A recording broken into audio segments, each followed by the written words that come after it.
Why did he say these things to you? The Mystery Woman. And then, Home Sweet Home. Your skill is bull.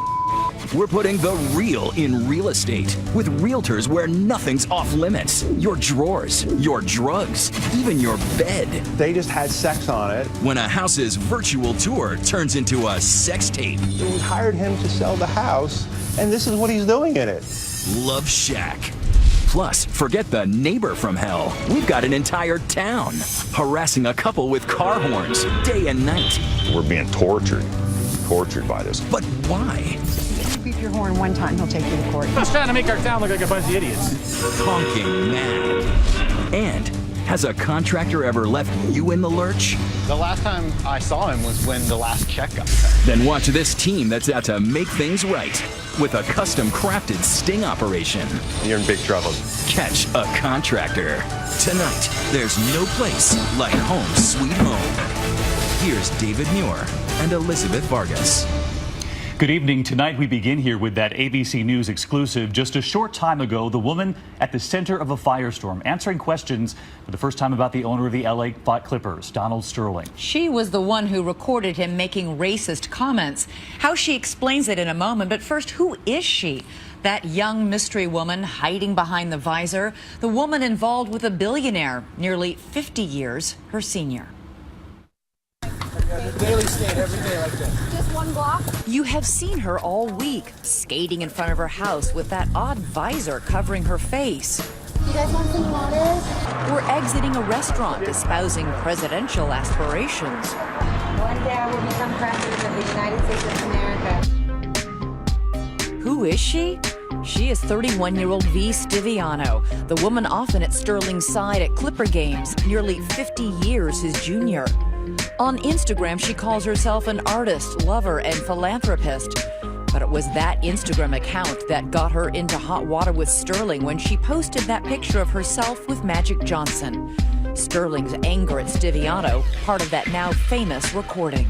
Why are you taking pictures with minorities? Why? What's wrong with minorities? That bothers me a lot that you want to broadcast that you're associating with black people.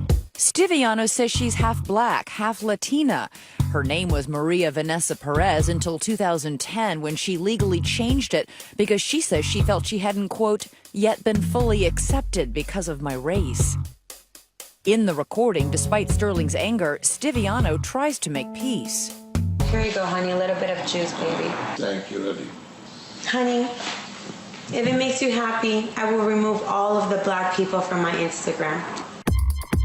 Donald Sterling has allegedly showered Ms. Stiviano with gifts, including a $1.8 million duplex, this Ferrari, 2 Bentleys, and he threw in an extra $240,000 to cover living expenses. But Sterling is still married to the same woman he married 57 years ago. Seen here next to Stiviano, the 80-year-old Mrs. Sterling wants those gifts back.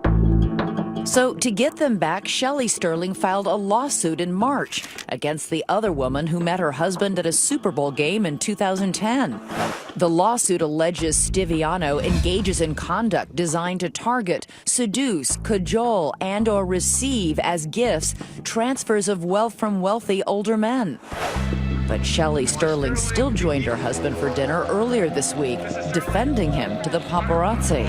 Are you a racist, Mr. Sterling? No, of course not. Are you a racist? The accusations, are they true? Oh, forget it. It's not true. Well, you just heard the wife. Now the other woman. Tonight, V.Stiviano is talking. Why did she record Donald Sterling? Is he a racist? And just what is their relationship? Barbara Walters asking those very questions tonight, and she joins us now from Los Angeles. Barbara? David and Elizabeth, it has been such a roller coaster day. We met with Donald Sterling and V.Stiviano, who describes herself as his personal assistant, several times. Both agreed to speak to me, and then it went back and forth and back and forth. Finally, Donald Sterling decided not to be interviewed, but his companion, the woman you have seen with a visor, she did speak to me. So here is that interview with V.Stiviano. Ms. Stiviano, you just left Donald Sterling. What is his state of mind right now? Confused. I think he feels very alone, not truly supported by those around him, tormented, emotionally traumatized. You were with him, so he's not alone. I'm with him in a state of where I want to help him, urging him to come to his own rescue. But even so, I think he feels that he's alone. You say that Donald Sterling is emotionally traumatized. From what? From everything, from everyone, from the media, from his peers, from his fellow employees, from his acquaintances. He's hurt. I think he's highly more traumatized and hurt by the things that he said himself. I think he can't even believe or understand sometimes the things he says, and I think he's hurt by it. He's hurting right now. Do you think that Donald Sterling should apologize? Absolutely. Did you discuss this with him? Yes. Will he apologize? Only God knows. Can you tell me what your relationship with Donald Sterling is? I'm Mr. Sterling's right-hand arm, man. I'm Mr. Sterling everything. I'm his confidant, his best friend, his silly rabbit. His what? His silly rabbit. His silly rabbit? Yes. Is that what he calls you? No, That's I what call myself that. I see, okay. I joke around and I make him laugh. I do things that some people find very silly, or I do things that sometimes people can understand our relationship. I'm his everything. Our relationship started off me working for Mr. Sterling and his nonprofit organization, the Donald T. Sterling Foundation, and it's evolved to so much more, on a level in which it's become a big scandal. Scandalous? No, on a level which it became a big scandal. It became a scandal? Yes. Yeah, why? I think God has its purpose, and I wish I could answer that question sometimes. And I keep asking myself, how and why? But the truth is that how and why doesn't even matter anymore. It's here. And some things needed to be brought to the light. And I think sometimes we're forced into situations, into circumstances in which we have to choose to do good by. And everything and everyone is a test. And I think Mr. Sterling is being tested right now by a higher power or being. And I'm forced to come to his rescue because he can rescue himself. Are you in love with Donald Sterling? I love him. I'm not sure that's what I asked. Are you in love? No, I'm not in love. You love him what? Like a friend? I love him romance? I love him like a father figure. Like a father? I love him just like a father figure. Donald Sterling is in his 80s. You are in your 30s? Yes, I'm 31. And you're a beautiful young woman.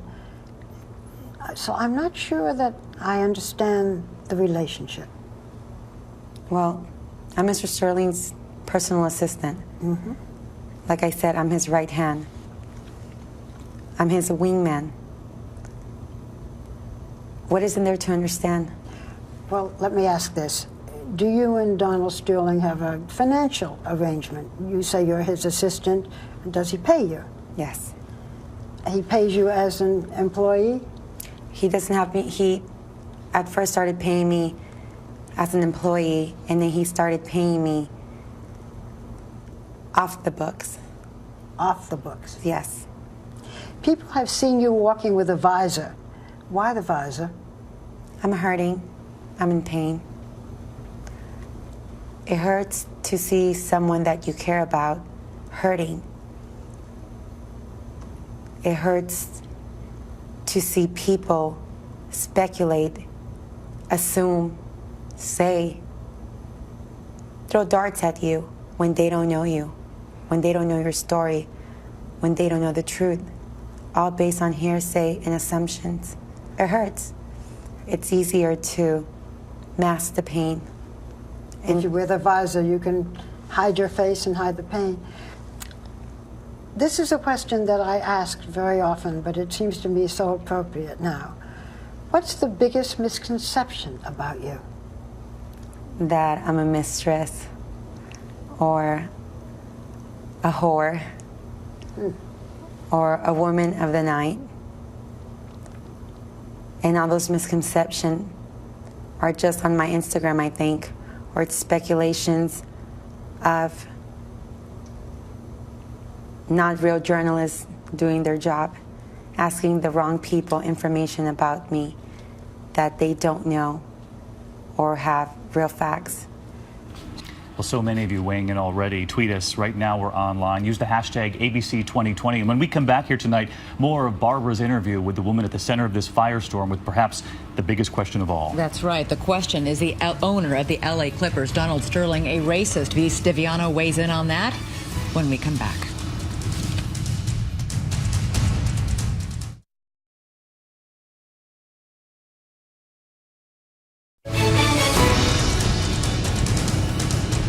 Now we continue with more of Barbara Walters' exclusive interview with V.Stiviano, the woman who's hiding behind that visor no more. And of course, the big question remains, did he mean what he said on those recordings? Does V.Stiviano believe that the owner of that team is a racist? Here again, Barbara Walters. Is Donald Sterling a racist? No, I don't believe it in my heart. Have you heard him say derogatory things about minorities in general and blacks in particular? Absolutely. You've heard him say derogatory things? Yes. Don't they sound racist to you?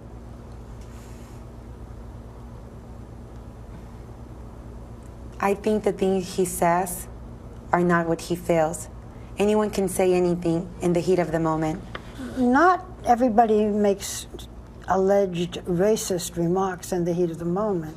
Sometimes in the heat of the moment you say things that you mean. That you mean. Or that you feel. Yeah. Explain how he says these things. I think Mr. Sterling's from a different generation than I am. I think he was brought up to believe those things. What things? Segregation, whites and blacks, minorities, from black Jews to light Jews to dark Jews. Black Jews? Yes. So it's not just blacks, it's anti-Semitism he expresses, but he's Jewish. But through his actions, he's shown that he's not a racist. Through his actions, he's shown to be a very generous and kind man. If he was a real racist, then why would he help the world the way that he has? I think he was overwhelmed by the situation. He was overwhelmed by the phone calls. The situation in which he said derogatory things about blacks? No, I think he was overwhelmed by the phone calls of many negative people calling him, all these naysayers. About you? About me. I see, okay. And in other words, friends of his were saying bad things about you. Yes. Why is he with you? They couldn't understand. Now here's a very powerful man, part of the 1% in which most people read about. He's very rich. Yes. Yep. And no one understands why Mr. Sterling has this young girl around him. Why? Well, there is 50 years difference in your age. No one understood why I wouldn't allow Mr. Sterling to speak with certain people or have meetings with certain people, or no one understood that. And all of the people that were involved with him in real estate or business or board meetings, there were certain things that I wouldn't allow Mr. Sterling to say that can hurt him.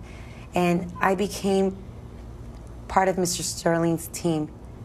I became someone who protected him, someone who took care of him, someone who watched everything he said and did.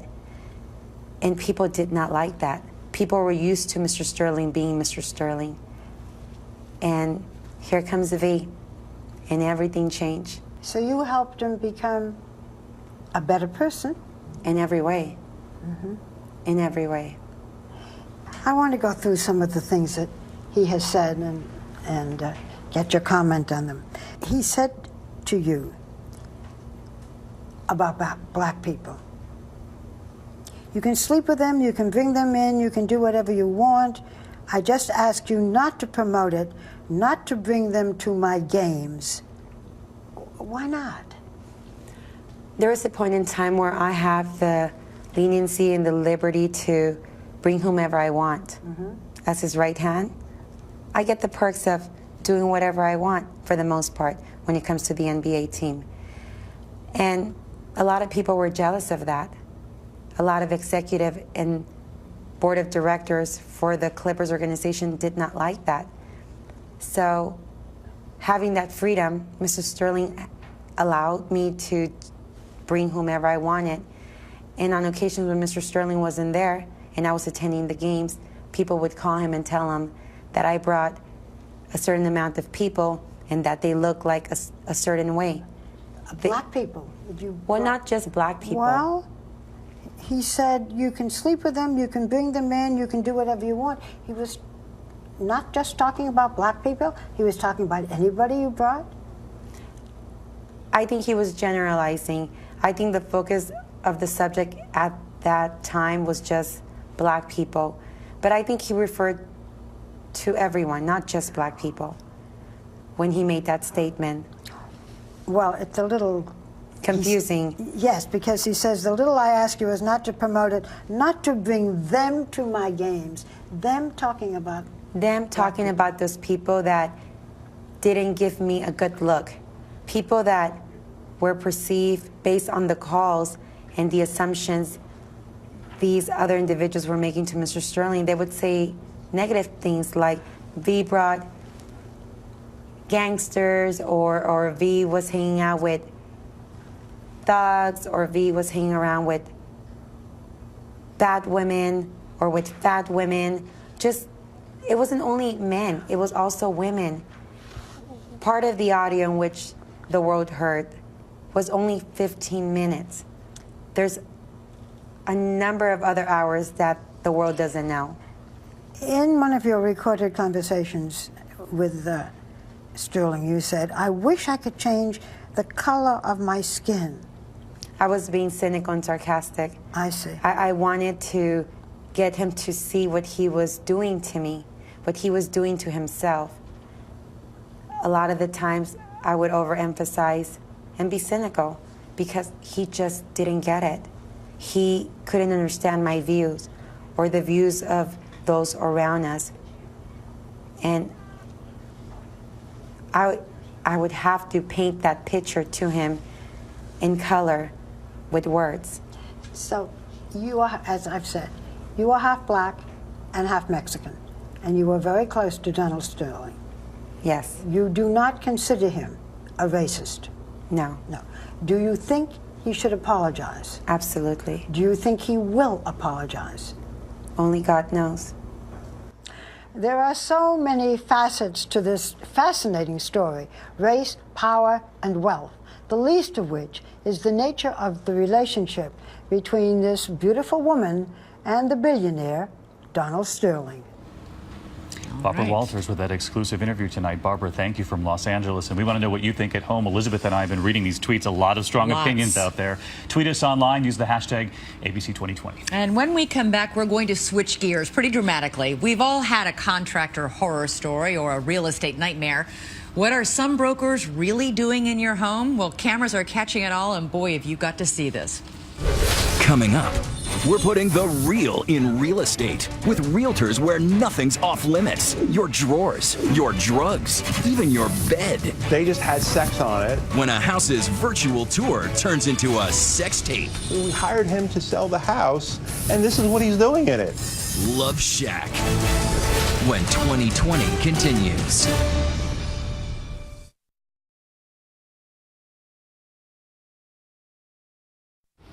Tonight, a stunning look inside the world of real estate. You trust your broker with the keys to your home, but what happens when you look the other way? So many Americans looking to put their homes on the market, Elizabeth, with spring finally here. But who do you pick to sell your most prized possession? Tonight, brand new meaning to the term open house. The realtor caught on camera doing more than just showing that master bedroom. Here's Deborah Roberts. I've been in your house when you weren't home. And yours. And yours. No, I'm not a burglar. I'm a realtor. Phil Dunphy in ABC's Modern Family may be an honest guy, but in real life, real estate agents are more complicated. A real estate agent on house arrest. Realtor accused of a despicable crime. Stealing. They've been caught all over the country. In Washington, Palm Beach County, Scottsdale. Stealing jewelry in Arizona, pilfering prescription meds in Florida, in homes they're supposed to be selling. And watch this, a Maryland realtor caught red-handed on surveillance tape rifling through a woman's drawers, pocketing undergarments. To have somebody come in and do these kind of acts or steal your things, it's an ultimate violation of trust, in my opinion. Realtor Brendan DeSimone is the author of Next Generation Real Estate. How do you pick a realtor? How do you know who you can trust? Ask for a referral from friends and family. Hey, you got to really check their character. What kind of person are they? Just because they've done a lot of deals doesn't mean they're really trustworthy. Rich Weiner would find out the hard way. He caught his realtor behaving badly in one of the most jaw-dropping cases ever. This is my marital bed. They just had sex on it. They're naked, walking around the room. And it's like, this is just incredible. Do you remember your first reaction when you saw this? Yeah, I was like, are you blanking kidding me? This is like insane. We hired him to sell the house, and this is what he's doing in it. He is Bob Lindsay. I'm here with Bob Lindsay. How you doing, Bob? Very well, thanks. A top New Jersey Caldwell Banker real estate agent, Rich, trusted him to sell his cherished home. We love this house. It's a cool English Tudor, a lot of great memories. How did you decide upon Bob Lindsay as your real estate agent? He was a great guy, very personable, 35 years experience. He taught ethics. It's like, wow, we hit the jackpot. In fact, Rich and Sandy were happy to roll the dice when they say Lindsay suggested they go big in their asking price. Between $550 and $5. How much had you paid for it? $250. So that would be a great profit. Yes. In the listing, Lindsay plays up the house's character and charm, the updated master bath and kitchen, and wood-burning fireplace. The Weiners assume their agent is working hard to reel in a buyer. And so you had all confidence that that was happening? Absolutely. We trusted him with everything. The Weiners had such faith in Lindsay, they say they went out on a limb, buying and moving into a new home while their Tudor was renovated to fetch top dollar. And for peace of mind, they made sure the home on the market was secured. You decided to equip the house with motion-activated cameras. Yes. Why? We're very security conscious, so we always keep on our wired alarm system. We were told by Bob that, hey, you know, with realtor traffic, you can't keep that system on because realtors are going to be setting off alarms throughout the neighborhood left and right. So with the alarm turned off at their realtor's request, but the motion-activated cameras turned on, Sandy Weiner happened to be looking at the live feed of the camera at their vacant house one night and got the shock of her life. She comes racing up the stairs, and she's like, oh my God, the house is being broken into. She calls 911, and the Wayne police responded almost immediately. The Weiners were glued to their screen as officers arrived in the darkened house. What you're going to see here is one of the policemen coming into the room. There he is now. There's the officer. He's got his flashlight, and Bob Lindsay is getting dressed. The couple was thoroughly confused, until, that is, they hit the rewind button, and Rich says he discovered weeks' worth of X-rated videos starring their realtor, Bob Lindsay, and this woman. Watch them covering their tracks, making the bed following a daytime romp. In fact, Rich says his camera caught them 13 times having sexual encounters over a period of 7 weeks. After this makeout session, they suddenly become aware of the camera. Here, they're looking right up at the kitchen camera. They certainly don't seem to be worried or concerned that they may be caught. Not at all, which is the amazing part about all this. So who was the mystery woman in Bob Lindsay's embrace? She's Jean Marie Phelan, a fellow Coldwell Banker real estate agent who later admitted to a 3-year affair with Lindsay. These two people clearly screwed up. Yes. Is it worth humiliating them, hurting their families, and basically airing dirty laundry in public? Their families were already aware of the affair. What really outrages Weiner is the breach of trust. He's now suing Bob Lindsay, Jean Marie Phelan, and Coldwell Banker. My clients gave Coldwell Banker the keys to their house, and those keys and that house were abused in the process. So we're suing really for a breach of trust, breach of contract, negligence, invasion of privacy. Coldwell Banker denied our request for an interview but offered a statement saying, "We ceased our affiliation with the agents. The conduct at the home does not in any way represent how we conduct business as a company." The sordid real estate saga soon hit the news, as Bob Lindsay discovered. I wanted to ask you a couple of questions about the home that you were hired to sell. No comment. No comment. Thank you. Lindsay and Jean Marie Phelan both declined on-camera interviews, but Lindsay's lawyers sent us this statement.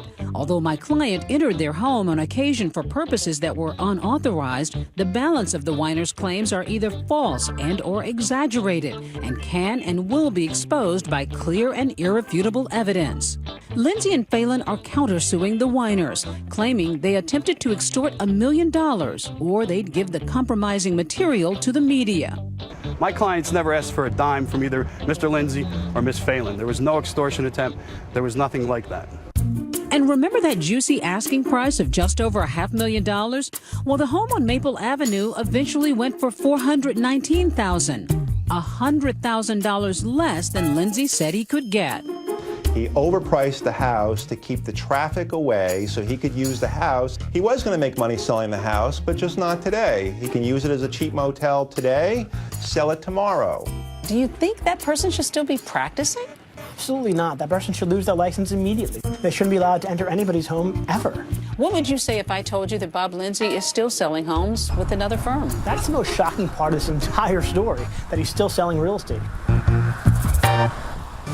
Next, why are all these cars honking their horns non-stop? A policeman, a fireman, even the mortician. Because of this man and his battle to buy this house. It's called menacing by stalking. Driving him out or just driving him nuts when Home Sweet Home returns.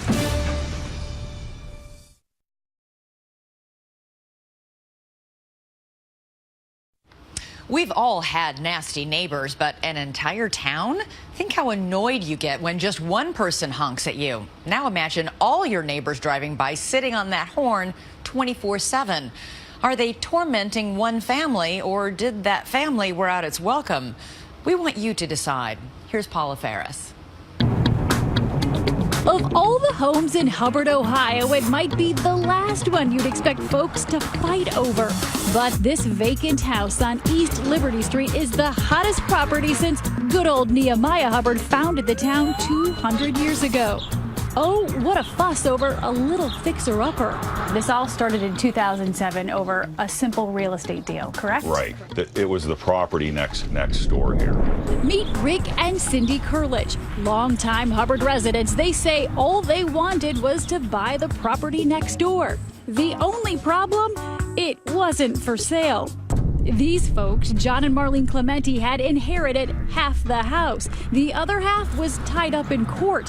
But Rick Kurlich tried to buy it anyway, even though it had been in the Clementi family for generations. I says, well, you're not getting my land. And I said, that's not right. It's my family since 1922. How could you do that? The Clement family called me up and they told me to take my bid off the table. And if I didn't take my bid off the table, we'd be bitter enemies for life. Rick never got the house, but he says he's still paying for what he did. As the town fire chief, Clementi had lots of friends, and suddenly Rick and Cindy say it seemed like every single one of them was driving by honking the horn, and it wasn't to say hello.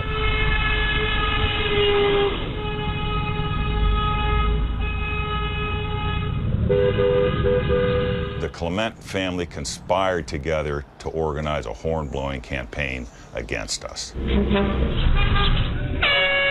That's really what this is all about. Ask not for whom the horn blows. It blows for Rick and Cindy Kurlich. In the beginning, it was 100 times a day. 100 times a day. 100. So they began planning their payback. Their house now bristles with expensive surveillance cameras. As we were looking them over, just watch what happened. The last camera is down here on the tree. Okay. Oh, somebody just honked their horn. Did you hear that? Yeah, it's never Was that ending. a friendly honk? Probably not. Okay. Rick says his ear is now finally attuned. Do certain makes and models have a particular sound? Yes. You can tell an import horn from a domestic horn. Who are these horn blowers? Not just people in the town, but people who work for the town. Firefighters, including some from the department John Clemente ran, and police. Here's one of Hubbard Township's finest, not serving, not protecting, just honking. It's enough to wake the dead. This hearse caught 10 times. And would you look at this? The horn on the bus goes. An education for Hubbard's next generation of horn blowers.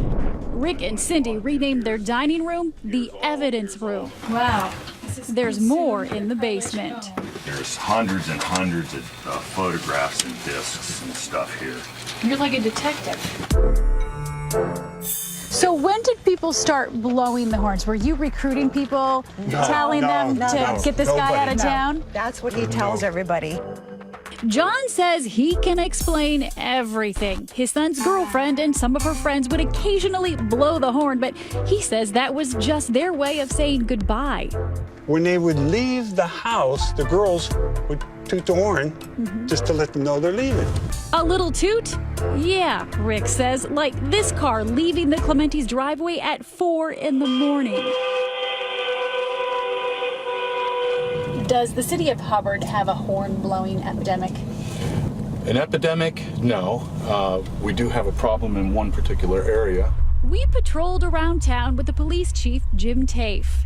At some point, people began blowing horns, but it became clear at another point that on occasion it was used to harass the person that lived there.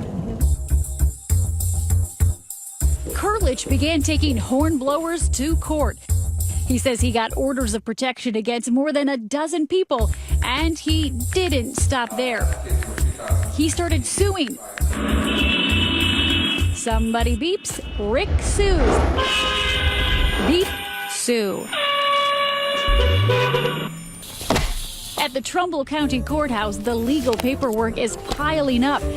Rick is now suing no fewer than 40 alleged hornblowers, including the Clementes. This isn't my job, and I don't want to do this, and I'm sad that I have to. Kurlich versus everybody. It seems like the town of Hubbard is against the Kurliches, and everybody's in on it now. Why wouldn't you be against them? If you beep your horn one time, he'll take you to court. Just a regular beep. Does the city of Hubbard want the Kurliches to leave? I believe so. Do you think you've made matters worse? We don't know how else to stop it. We knew it was a long shot, but we asked both sides if they would consider mediation. We would love it for it to stop, but how do you get everybody in Hubbard to come to a meeting and say stop? Now there's a thought, get everybody in Hubbard to come to a meeting. I don't know. Oh yeah, Rick, that's just what we're gonna do. It's the 2020 Barbecue Peace Summit. All right. But will the warring parties or anyone else bother to show up? Find out when we come back.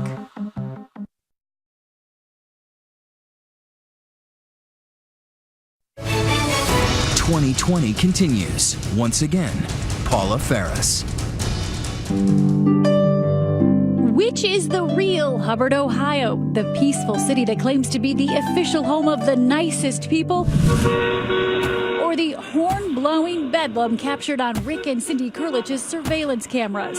This is some stalking. Has it become a living hell for you? Yes. Oh, absolutely. Definitely. They say horn-blowing bullies are ruining their lives. How do you get out of the situation? We really don't know. Former Judge Billy Columbaro says she knows how it might be solved. Well, we're on our way to see Mr. Kurlich and Cindy.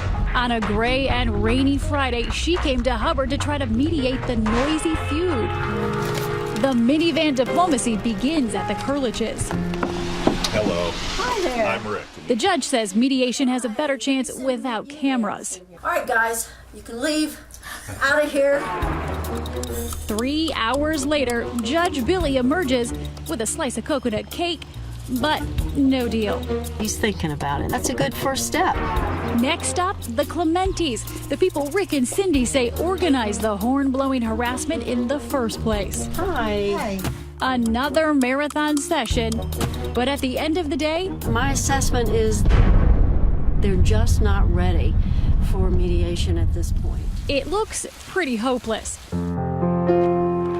But the next day, clear skies and a new plan. 2020 throwing a peace and reconciliation barbecue, complete with banners, balloons, and burgers. We even hired a classical guitar quartet and an a cappella group, hoping their harmonies will inspire. We all just arrived on the scene. We got about an hour before everyone starts arriving. We've invited the entire town with full-page newspaper ads. It was a big story. A national news magazine is back in the Valley today, trying to help resolve the horn-honking harassment case in Hubbard. Cheeseburger's ready. Who had the cheeseburger? There you go. Thank you. You're welcome. You think we're going to come to a happy medium over hot dogs and hamburgers today? We sure hope so. It's between two people, and the whole city's involved. Yeah. Now it makes us all look like idiots. We do want to welcome you to the Hubbard, Ohio Peace and Reconciliation Barbecue. The big question, the Clementis and the Kurliches. If they don't show up, the Peace and Reconciliation Barbecue is a bust. We heard conflicting reports. They were coming, they weren't coming. And then, surprise, suddenly there they were, John and Marlene Clementi. And then we got word Rick and Cindy Kurlich were on their way. I think it's a little bit overwhelming, I think, for both of us. And there they were, in the same place at the same time for the first time in years. Not counting courtrooms. Are you nervous? Well, we don't know who's here. We'll see what happens.